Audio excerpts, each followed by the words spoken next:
आखिर कब होगी भ्रष्टाचारी अधिकारियों पर कार्रवाई? आज दिल्ली में सबसे बड़ा सवाल यही है। जी हाँ, इस वक्त हमारी मौजूदगी है वार्ड 49 के एलपी ब्लॉक मंगोलपुरी इलाके में, जहां पर हम आपको ताजा मामला बता दें। हम आपको पीछे तस्वीर दिखाई, ये तस्वीर है जो दुकान बन रही थी। इस दुकान के एवज में जो यहाँ के जेई हैं, जब सुनील, उन्होंने जो है यहाँ के जो दुकानदार हैं उनसे जो है एक मोटी रकम मांगी। जब दुकानदार ने मोटी रकम देने से इनकार कर दिया तो उन्होंने गैर कानूनी तरीके से इस दुकान को तोड़वा दिया, और साथ में जो है और जो कार्रवाई जो होनी चाहिए थी उचित, वो जिस तरीके से होनी चाहिए थी कानून प्रक्रिया के तौर पर, वो यहाँ पर नहीं की गई। क्योंकि जो दुकानदार है उन्होंने साफ तौर पर कहीं ना कहीं जो मोटी रकम देने से इनकार कर दिया।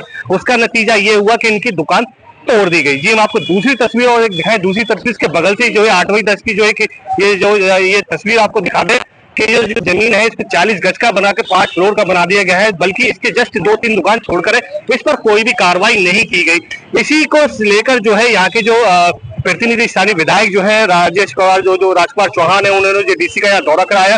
डीसी यहाँ आते हैं, ये देखते हैं पूरा नजारा। जब उनसे सवाल किया जाता है कि आपका क्या कहना है, इसके बगल से जो बिल्डिंग बन रही है उस पर क्या कहना है, तो वो कहीं ना कहीं जो है सवालों से भागते हुए भी नजर दिखाई दिए। अब आज जानते हैं जो दुकानदार हैं उनसे पूरा मामला क्या है और किस वजह से जो दुकान ये तोड़ी गई थी। सर, नाम बताइए। संजय गुप्ता। संजय जी, क्यों तोड़ी गई है ये दुकान? यही द्वारा 20 लाख रुपए की मेरे से डिमांड करी गई थी। मैंने उनको पैसे नहीं दिए, इसलिए मेरी दुकान तोड़ दी। आज डीसी आए थे और राजकुमार चौहान जी भी जो यहाँ के विधायक है वो भी आए हुए थे। तो आज जो आए थे उन्होंने डीसी ने क्या बोला, क्या कुछ कार्रवाई की और क्या कुछ उन्होंने कहा? डीसी साहब दुकान देख के गए हैं और उन्होंने कहा है कि दुकान आपकी जायज बनी हुई है और आप दोबारा इसे बनाना शुरू कर दो, और पेपर दिखाने के लिए बोला। मैंने उनको बोल दिया मैं ऑफिस में जाके पेपर दिखा दूंगा। जब पहले जो यही ने जो आपसे पैसे की डिमांड करी थी, तो आपने उस टाइम पर जो उसकी सूचना उनके अधिकारियों को या फिर संबंधित थाना उसमें कराई थी? मैंने डीसी साहब को इसकी शिकायत करवाई थी। राजकुमार चौहान जी ने शिकायत करी थी डीसी साहब को कि ऐसे ऐसे ये जेई आ रहा है। जेई फिर चौहान साहब से मिलके भी आया था। उसके बाद उसने कुछ नहीं बोला। उसके बाद जब लेंटर डाल रहा था फिर आया था।